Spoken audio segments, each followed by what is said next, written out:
Shalom, saudara-saudari. Tema kita pada saat ini masih mengasihi musuh. Terambil dari 1 Yohanes pasal 4 ayat 7 yang berbunyi, "Saudara-saudaraku yang kukasihi, marilah kita saling mengasihi, sebab kasih itu berasal dari Allah, dan setiap orang yang mengasihi lahir dari Allah dan mengenal Allah." Kasih berasal dari Allah sendiri yang diberikan kepada setiap orang. Tetapi bagi yang mau menerimanya akan memperoleh kasih itu. Setiap kita pasti ingin dikasihi oleh ayah, ibu, saudara-saudara, teman ataupun sahabat, bahkan setiap orang yang kita kenal. Tapi apakah semuanya itu dapat membuat kita tenang dan merasakan kebahagiaan, sukacita yang sesungguhnya? Tentunya tidak, karena kita mengharapkan kasih yang dari dunia ini. Kenapa dikatakan di ayat 7, marilah kita saling mengasihi? Apakah harus kita saling mengasihi? Lalu bagaimana jika kita tidak mengasihi orang lain? Kasih salah satu dari buah roh.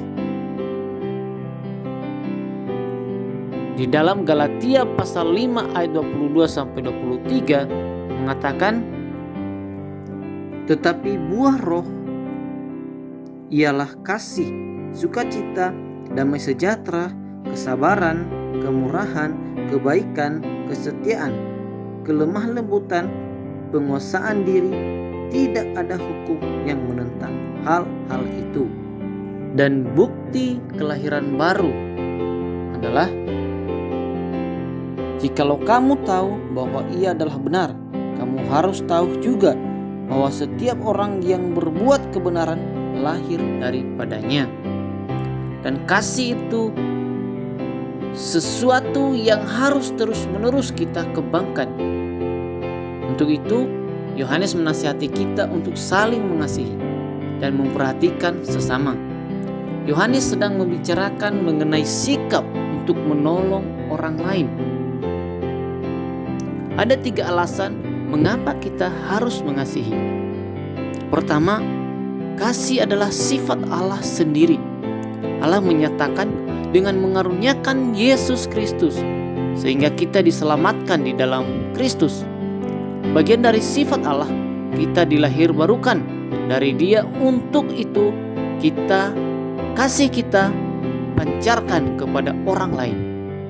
Kedua, Allah mengasihi kita dan kita telah mengalami kasih Allah sendiri dalam kehidupan kita melalui pengampunan dan pertolongannya. Ketiga, tetap mengasihi.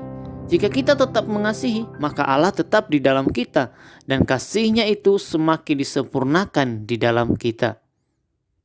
Jadi, karena sifat Allah kasih dan Allah telah mengasihi kita, maka kita harus mengasihi sesama kita, walaupun itu dengan pengorbanan, karena Allah pun telah berkorban bagi kita.